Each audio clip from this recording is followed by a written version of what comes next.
Hello YouTube and welcome back to Assetto Corsa, and it's time for us to actually do a review of the bonus pack. We said that this was coming, and unfortunately it decided to land on Friday night after we'd already recorded our last week's videos, which is why you're seeing this on a Thursday, which is not our normal day of releasing Assetto Corsa videos. Don't worry, we have one planned hopefully for Sunday. We haven't recorded it yet, but we'll also have another one for Sunday, we hope. Yeah, we hope. Right then, so it's the GTR at Zandvoort. Yep, and what we're going to do is, because obviously this is the bonus pack and this is the first video, we're just going to run down, sort of briefly gloss over the updates that's happened. Then we're going to have a look at Zandvoort itself, and then lastly we'll have a look at the GTR. And that's what we'll do in this one, and then in the next couple of episodes we'll have a look at 2 cars per episode for the next 2 episodes, so that should be pretty good. Yeah. So I mean, with the bonus pack, given, is it 5 cars? 5 cars, yep. The Alfa Romeo Mito. I'm not even gonna attempt that. Quadrifoglio Verde. Yeah, that. The Audi Sport Quattro. The Lambo Miura. Yeah, which was a mod. Yeah. And we've got the Nissan GTR Nismo, as you can see. And I'm not driving this week, so we know that one of us was very excited. And since he's not talking, you know exactly who it is. It's me. Who's decided to that he wanted to drive it, so I did tell him quite a few weeks ago that he can drive it, so it's all up to him. And we've got the Toyota GT86. As well as that, we've got ourselves a Zandvoort Pack, which you can see the signs as he goes off. He's given us a nice view of the signs that say, tell us. What we'll say before we get into the updates and the problems with the updates and whatever. Or the lack of them. Yeah. We found a bit of a problem with this car, didn't we? Yeah, and it's not just us that have found the problem with this car. I think quite a few people have. But we're going to first talk about the update itself, and we'll get onto the car. And the problems aren't like unfixable. They can be fixed. So, and it's possible to work around them as well. I mean, you can fix it yourself, couldn't you? Regarding the GTR. Probably somewhat. Yeah, there probably is a few configuration settings here and there. But we'll get onto that in a minute. Like we said, what we've got is we've got the changelog. So let's start going through the changelog. A lot of the changes here have been in the core part of the game as he spins out. And what they've done is they've changed all the physics and all the force feedback, so that all the cars feel very different, and all the older cars sort of have a brand new feel to them. So a more realistic, up-to-date feel. And I think that's really good. Of course, with these physics changes, there has been one problem. I was just going to say, has it worked? I think it's worked. On the cars that I tried out, it seems to have worked. It really does feel, all the cars just feel naturally better. It's not a day and night difference on a lot of them. Yeah, but it's a subtle difference that just gives you a little bit more confidence in the car. However, and there have been 2 subsequent updates after this bonus pack update, I think one after another, day by day, that have been trying to fix a couple of issues with 4-wheel drive cars. Now there's only two in Assetto Corsa, this Nissan here and the Alfa Romeo 155. So, but they both seem to have had issues. I think the 155 more than this car. But I tell you what, we all had an attempt driving this car. Yeah. We were not impressed until you found a sort of workaround. Yeah, and we'll go through that workaround as well. The thing is there's been a number of updates also to the visual, so sort of motion blur works properly. In multiplayer there was a few issues here and there with, you know, the tires looking like they're floating over the ground, and all of that's been sorted out. There's also some better indications for us to say, oh, where should we have the helmets, and so where should you have your point of view, to give you a better indication of getting a more immersive, realistic experience. All of that sort of heading towards the simulation, really focusing which is what Assetto Corsa is, shall we say, exactly attempting to be, or well, I think it is. It is. Yeah. The simulation is probably one of the best out there. One thing that I do like is that you've got glowing brakes now. So when you actually are hard on the brakes actually start glowing. However, which is what you're trying to do, which is what you just tried to do then. Yeah, pretty much. However, what I'm going to say about that is that they do look a little bit flat on the glow. I was watching the glow. just a little bit. It just lacks a little bit of maybe depth. I think maybe because it looks a bit blurred. If you know what I mean. You know when something looks blurred, it sort of lacks a bit of depth on it. But if you're racing somebody, because obviously well, you're not going to notice it in a race like yeah. that, but you will notice it when you take photos afterwards. Okay. And that's where you notice it. But I'm not going to complain about that because it's something you... And it works fairly well. And it's probably just a start to work in progress. Exactly, and it's just... It's a minor thing that they thought, oh, let's add in. Ooh, he's really having to work hard on this. Really, really having to work hard. AI. Remember we kept saying about AI? Yeah. Well, the AI has been improved quite a lot. I can't wait to try it out because we saw what happened at Monza last week, or earlier this week, and well, we're hoping for none of that anymore. The AI should be smarter, more respectable, but they'll also make more mistakes. They'll also fight harder. But isn't there a settings for that though? There's just a difficulty setting. Yes, but isn't that really? I mean, if you set it to 100, then surely it's not really. It should be sort of flawless, shouldn't it? Yeah, but it's still the AI algorithms themselves. It could be flawless according to that algorithm, but not according to what it should be. Right. So, for example, they'll still break early. But I think that's all been sorted out now. So we're looking forward to seeing that.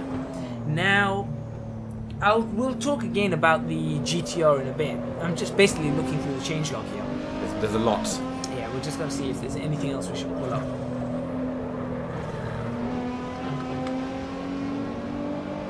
Not anything, not too much for the changelog. Yeah. I mean, the biggest part was obviously the 5 cars and the track. But when you said the update was 1.2, and it was closely followed by 1.2.1, and now we're 1.2.2. A lot of the changes has been down to this car, hasn't it? I think quite a few of the changes have been down to this and 4-wheel drive cars, and small bugs with the new physics engine. Oh, that was fast. Yeah, that was too fast. Too fast. And you've done. See, this is why we don't give him a real GTR. That and probably you can't afford it. Yeah, can't afford that one. Maybe one day. Who knows? But yeah, so that's pretty much the changelog glossed over. Now, let's start with Zandvoort. I mean, I did say when I first saw it, it brings back the 90s feel, and in a good way. Yeah. And I mean, looking at the embankment, and it just looks different. When I'm not going to go at all the tracks. When you have a look at the Abu Dhabi, and I don't like Abu Dhabi. I know what you mean. It's just modern. It's too modern, and sometimes you need a track like this to enjoy yourself. Yeah, there's limited runoff area. Yeah. It's gravel traps around, which he's just ended up in. Yeah. It's the track's not massively wide. And it's got all these little features like the rocks on the outside, and that's something that you don't get, like you said, in somewhere like Abu Dhabi. Yeah, but it's like this track is not special. No, sorry, it's not trying to be special, but it is special. It just is, yeah. I mean, this track, like we said, it's been around in many games before. I'm sure anyone who's played a bunch of racing games, NASCAR 2003 had this track in it. So, and I think most people have probably played NASCAR 2003 because I think it was one of the best in the series. I haven't. You haven't? No, I'm not. You should try it out. It's actually one of the best in the series. And obviously Zandvoort was in there, and they've had Zandvoort in a number of other games. There've been quite a few games that have had it. There is one thing I'm going to point out about this, and this has been a topic of heated debate on many forums, and that's the fact that this track is not laser scanned, which Assetto Corsa generally laser scan all their tracks, as far as we know. This one is not laser scanned. There was a lot of debate on, well, why aren't Assetto Corsa laser scanning it? And, it's not going to be that good. I'll be honest. I know what laser scanning, how laser scanning works. I've seen it. I've actually done working, with laser scanning. So it's something that it's important. I think you'll probably agree with me that laser scanning is... Oh yeah, if you want to get the proper feel, then it gives you more... It's just because all those small bumps and everything just get replicated accurately. That being said, if you have a really good CAD team, and if you have a really good team who's gone out there and sort of measured these things up and felt it and driven on it a number of times, and then gone back, you can get pretty much next to no difference on it. And of course it's cheaper, and you've got to remember, Kunos is not a huge company. Yeah, it's someone that works on a very tight budget. They don't have the kind of money that, you know, Microsoft throw at Forza, or Sony can throw at Polyphony for Gran Turismo, or, you know, iRacing. They don't have that kind of money. Yeah. And obviously, the more people that are purchasing the game, the more they're giving us, because they've got additional funds, which is absolutely great. However, because it's not laser scanned, some people were quite upset, and rightly so, in a sense, that saying, you know, they wanted a laser scan. But I thought I'd withhold judgment until I saw it, and I'll be honest, it still feels really, really great. I'm sure if I went to Zandvoort, because it's not too far from here, it's just across the North Sea. Belgium? Netherlands. Netherlands. Netherlands. It's literally it's on the border of the North Sea, so it's not far at all. One boat ride. But if I went to Zandvoort, I'm sure after driving on here and then driving the real track, I'd probably notice minute differences. Yeah. Unlike possibly the Nordschleife, where I would probably notice no difference between the simulated and, you know, the real track. Yeah. But really, it's not too much to complain about. Oh, that was bad. I clipped the. Your wheel was on the grass, and I saw that happening from about 2-3 seconds before it happened. But yeah, so laser scanned or not, I think it's still a fantastic track, and the textures on the track are amazingly good. I think I just like everything about this track. It's a fun track. I love the elevation changes. You've got about 15 meters of elevation change, and you've got all these little details like that blue mesh on the side that you saw. All these posters. You've got some Pepsi posters down the side. You know, it's like the old ones, isn't it? It's not like the new big brands now, or, you know, Microsoft or. Yeah, and it's not like those. It's not like a racetrack that's sponsored by one big team. It's all these small places everywhere, and they're sponsoring it. And I think that's what helps with this old school feel. Yeah. And like you said, this upwards embankment, I think is pretty nice as well. So overall, I think we've got to give Kunos 10 out of 10 for this track. Yeah. Actually, no. 9.5 out of 10. I'll take half a mark for laser scanning. Yeah, I mean, because the laser scan track would get 10. So 9.5 out of 10. It's up there, isn't it? I mean, I can't fault it. I mean, you're more on the laser scanning side. Yeah. I mean, everything has to be sort of. There's a signature of perfection to it. No, yeah, it is. You're right. So, but I'm gonna give it a 10 just for its charm. Yeah, I think I'm gonna give it 9.5. But like I said, I do understand, because I've done it for myself in real life. I've done laser scanning and things like that, and it's not an easy process. It can take a very, very long time, because all you'll get is a load of points. That's all you get. It's not much.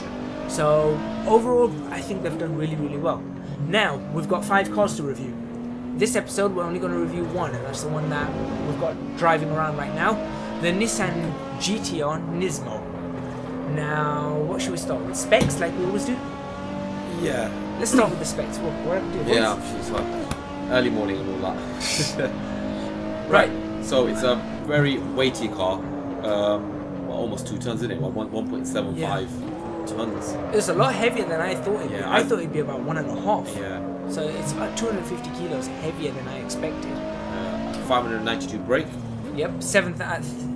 Pretty much bang on 7,000 RPM. Yeah. So it is a car that it's right at the top of its rev range, because if you look at the HUD, it goes up to about 8. Yeah.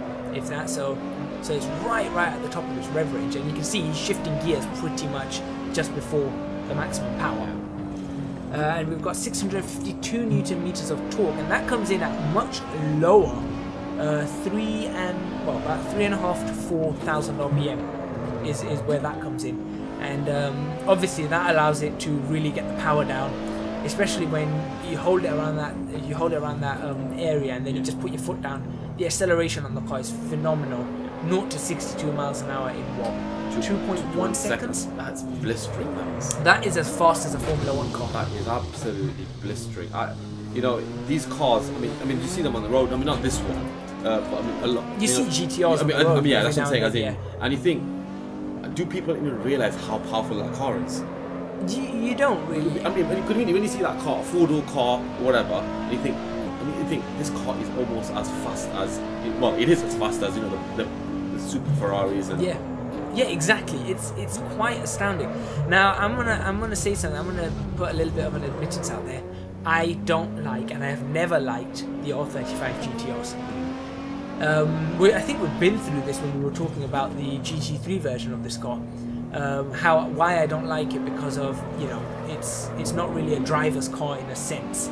However, put a bucket full of power into it, a Nismo tune on it, and it suddenly becomes a lot more of a driver's car. It does, yeah. And I'd say that the Nismo variant, this variant right here, I would like a lot more than the standard variant. Yeah. Let's talk about the positives of the car before we pick it apart. First things first, the sound. It is bang on, isn't it? I think so. I mean, we've had plenty of real GTRs before, and our driver here is I think he just loved the moment he heard the sound of it. He was like, "Whoa, this sounds absolutely fantastic." One thing he picked up on was dump valve. Amazing, absolutely amazing. And I will say that the sounds on this car, or the sounds so far of what we've seen of the bonus pack, are bad. So this is the first car we've seen, and it's very, very impressive on sounds. The car, let's talk about the model. I think the model's absolutely amazing as well.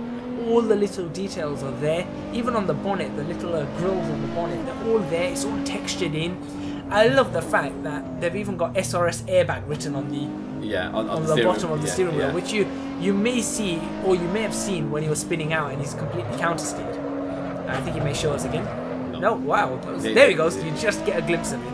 But yeah, it's really nice. I love that display as well. The LED display. It's not really an LED display. The LCD display, where it's got the turbo and the speed and the time, and the clock actually works. Remember, we keep talking about being really picky. The clock works. It's 9:17 in the morning. It's not really here. It's 10 o'clock in the morning here, but it's 9:17 in game, and it's pretty much right. So I like the fact that works. But everything in it is so nicely detailed. All the texture mapping's right, the bump mapping's right, the reflection mappings are right. Oh, they're giving us a nice view of the SRS airbag there. Right. Really, really nicely done. Right. That's where it stops, isn't it? Yeah. For now. For now.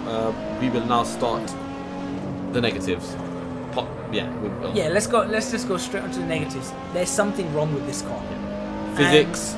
Something in the physics that's wrong with this car. Like we said, visually, textures, model, sounds, top marks all around there. Physics, there is something wrong with this car. We all took it out for a drive. Now it's a four-wheel drive car, and I believe Kunos have actually said that there's something wrong with this car, and they are working on sorting it out. And there's been quite a few complaints about this. One is that the car it doesn't respond as you think it should. Now, this car is supposed to have something, I think it's dynamic torque vectoring or something. Okay. Right, and I think this is where the problems have come from. Kunos have tried to implement this, but obviously it's something very new to them, and it's going to take a while to maybe get right. And what that's supposed to do is that's supposed to make sure that every corner you take feels different, in a sense that it cancels oversteer, it cancels out the understeer as much as it can. We haven't actually seen any of this. When I was driving it, I generally drive it far more aggressive than he is, as you've seen. Because I'm more used to it, and I just drive a lot faster. But I was really working that steering wheel. I honestly thought you were driving a rear wheel car, the way you were coming out from the corners. It is how it felt. Yeah. It really did feel like that. I was expecting it to be dialing out at least one, either the understeer or the oversteer. It didn't dial out either. So this dynamic vectoring really isn't working. That being said, I'm going to say something about this physics not working, and that is that it does make the car quite fun. In a bad way, it makes it fun. The car's not. I don't think the car's meant to be this much fun as default with traction control and ABS on. We had this disagreement about this. I mean, I've just gone off it simply because of that. Yeah, I want a fun car, but as you can see there, that shouldn't have happened right there. So there is something wrong with this car. We can't really put our finger on it, and that's the problem. We found the brakes were a little ineffective, not massively ineffective, but I think there's again something, I think it's something to do with the physics that's causing the brakes to not work as they should. So it's not actually the braking physics that are wrong, it's just the general mechanical physics that are wrong. My personal opinion was the car seems to feel a little too light. For a 1.7 ton car, it just feels too light, and I think that's what's causing the issues. I think that's what's causing oversteer, understeer, all kinds of steer. It might just be a quick fix for... I think, Kunos, you know what I mean? I think it's a quick fix for them. I think for people, it's just some setup changes. And be honest, we did try one thing, and that was we just took traction control off, we switched it off, and we switched ABS off, and suddenly the car felt so much better. It really did. So if you guys really want to enjoy it, I think just switch off all the aids, all electronic aids. Just switch them off, and that made the car much better. But there is something fundamentally wrong with this car. Yep. It can be fixed, and like I said, there are workarounds, but we'd want to see it fixed from the start. Yeah. And I think that's the key thing here. Anything else we really have to mention about it? Not really. I was going to go on to giving it a score out of 10. I think let's give it a score out of 10. Unfortunately, I'm going to give it a 7. I'm not even going to be that high with it. I think it's the drive fun factor. You said it's there because of how bad it is. Yeah. It's just not there for me, regardless of whether how bad it is or how good it is. And I'm probably gonna give it the lowest score I've ever given anything, which is a 6. You're gonna give it a 6. Well, Yeah. I can understand that. Yeah. Now, what would we score it? Say if it was driving as it should. Oh yeah, it'll be up 10. there. 10, yeah, 10. definitely. It's just the physics. If we can just get those physics sorted out, and I know Kunos are working on it because there's been a number of tweets going around, a number of discussions on the official forums about this. You did it again. Good. But there've been a number of discussions on the official forums about this, so there is a fix coming. We're gonna say placeholder 10, but for as it is right now, 6.5 it looks like. Yeah. Yep. So we'll end the video there, and I hope Kunos do get this fixed quite quickly because I do want to take it out. I know Zandvoort's bumpy and that kind of plays a bit to the oversteeriness, but even on the Nordschleife it just didn't feel too right. And I think some people have managed to get it working better than others. So maybe it's just something we have to get used to. Who knows? Yeah. Right, we'll have to figure that out over the next few episodes. Next episode we'll be reviewing possibly the Audi Quattro and the Toyota GT86. Thank you very much for watching. Please remember to hit the like button if you like this video and subscribe to our channel for more videos on Assetto Corsa, as well as part 2 and 3 of our bonus pack review. We'll see you next time.